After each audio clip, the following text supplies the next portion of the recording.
and welcome back. Today we've got another £500 worth of £2 coins to have a hunt through, looking for commemoratives, ones with more than face value, but ideally we want a whole bunch for the book because this is only episode 2 of this brand new book. We've got a few coins, but plenty, as you can see, the purple squares still to tick off, and there's a space for 2021 Britannia if we find one. Surely within a year they'll have filtered into circulation, we'll be able to tick that one off.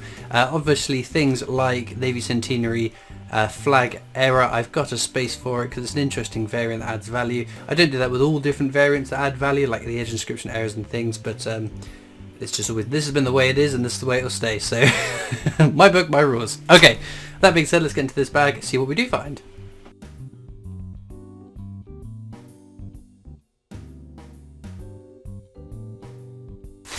Okay then, what are we looking for?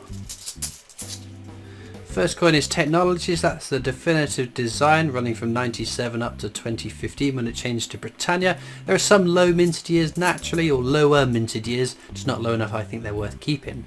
Keeping. There's a G on the end there, Christopher. Right, Charles Dickens is our first commemorative find. It is a very common coin though, you'll find plenty of those ones kicking about. But we are still on exciting new book territory. I'm not quite sure whether novelty will quite wear off, but normally the 5th episode in a row where we don't add something new to the book, I think, to arbitrarily draw those lines. Brunel's Portrait, another fairly common one. We see that on the regular, and there we go, another Charles Dickens there.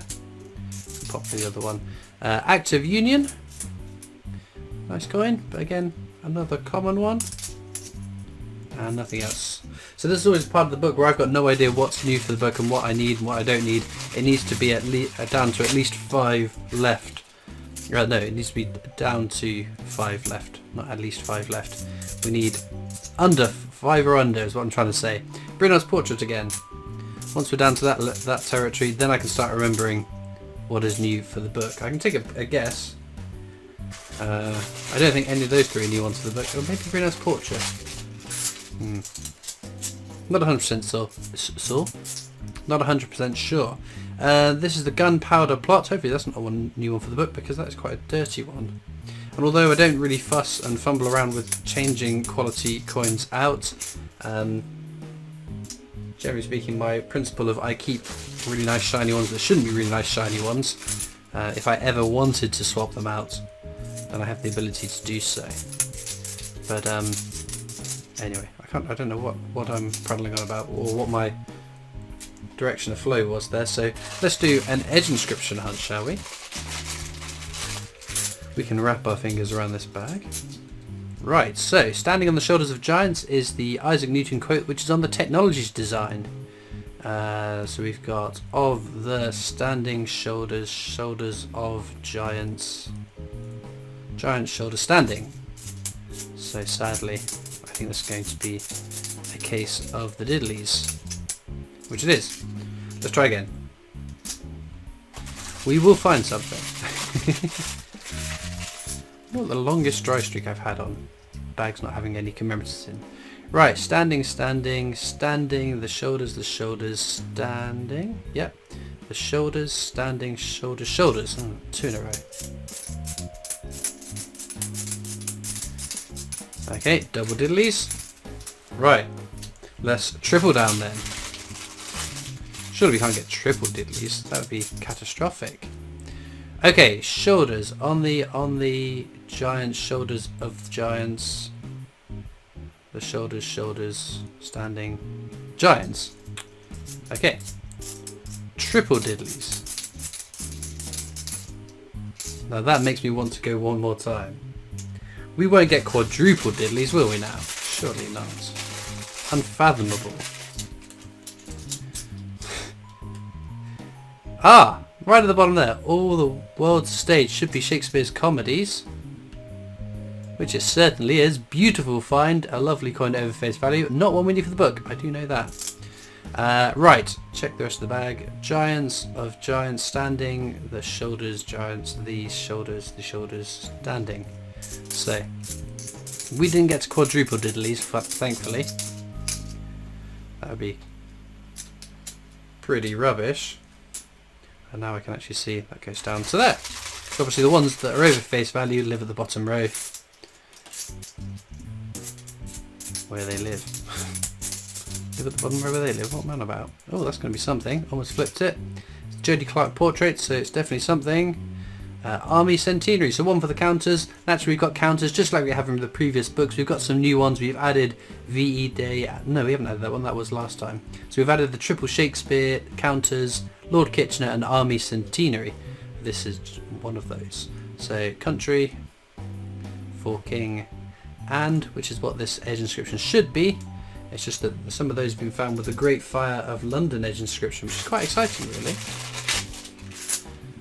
A new edge inscription error to be finding. Not new now. Well, there we go. Trevithick steam locomotive. Another fairly common one. One of the less common ones, if that makes any sense.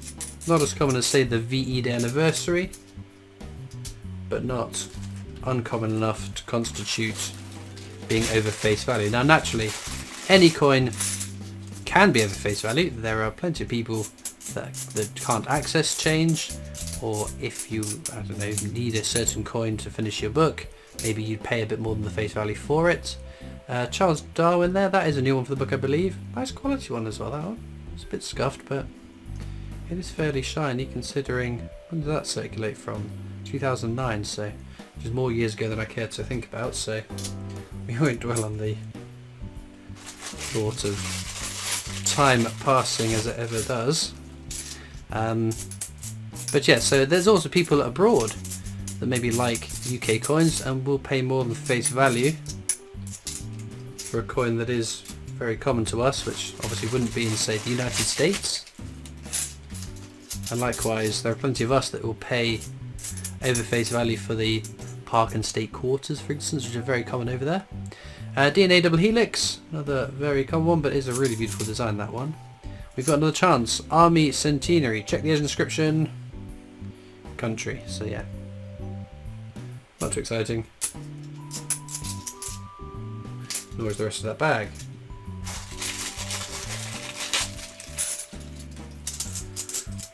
We are flying through these. We've managed to ditch the diddlies for a little bit. Now that I said that, oh no, that's going to be something as well. Ooh, Navy Centenary, our first one for the book. Superb stuff. So double check up there where those two little jut outs are, because sometimes there's a bit of CUD error. That's the flag error as it's commonly called. Again, adds value. Not all CUD errors add value like that one. We'll pop down the bottom row where the ones over face value live, as we decided earlier in the video. Alright, let's get into this next bag and see what wonders. So, how long will it be till we find a Commonwealth Games? I reckon within 20 episodes, I think, is an acceptable amount of time to wait. We did get quite lucky. Well, we got lucky and we got unlucky. We didn't find many Commonwealth Games in the last book, but then again we didn't find too many doubles either. That is a very grubby Lord Kitchener. We will check for the mule error. So it says £2 at the bottom, which it should. That is not the mule. That would be a lovely, lovely coin to pick up. Possibly, well, it's definitely high up in my bucket list of things I'd like to find, along with some of the other edge inscription areas which I haven't had the fortune to find yet. That's quite a dirty Trinity house. I quite like the design though on the Trinity house. It's sort of simplistic. Obviously coins don't need to be over face value to be popular designs or my favourite design. In fact, my favourite circulating £2 coin design is Florence Nightingale. I just think it's such a pretty coin. My favourite £2 coin. Everybody knows that. Frankenstein £2 coin. Although it very nearly changed the H.G. Wells £2 coin. I really like that design. There's the abolition of the slave trade. It's got a texture finish on the inner part of it, so that is what should be in circulation. There's a smooth finish variant that's worth keeping eyes peeled for. 2012, that's going to be something. Another Charles Dickens. That's fine. We're getting a good spread of the common ones, aren't we? We've got a whole, almost 3 rows of them now. Which is always nice. Gives us more chances to fill more gaps in the book, but which are plentiful at the moment. It'd be nice to start. Well, I say start, we're only 2 videos in, but it'd be nice when we get to the point where I can recall what is new for the book at least. Especially when there's been a bit of a gap between recording. Because sometimes I do record quite a few of these in a big batch and then edit as I go. Oh dear, nothing in that bag. We haven't got that many bags to go now. Again, we've got a good variety. Definitely some new ones for the book. It's always a bit disappointing that first video where there's nothing to add to the book. So you're on such a high used to being able to add new ones to the book, start filling the book, and then all of a sudden you hit that wall. That's the abolition of the slave trade again. Nothing else there. Got 2 more bags after this one. Should we do an edge hunt on this? Anti-ultimate? Anti-ultimate? The one before the penultimate. Okay, no, nothing. That's your last chance edge hunt on today's video. I'm not going to keep going with that. Right, this is the penultimate bag. We have absolutely rocketed through these coins. Oh, nothing's sticking to me. Get off. Always. Come back again. Won't go away. Right. Another active union there. Pop on the top row. Naturally, with these technologies, I'll check for the rotation. So if you put the £2 at the top, date at the bottom, flip it 180 degrees, that's the way the queen should be facing. But sometimes if the dies are misaligned, she faces in an odd angle.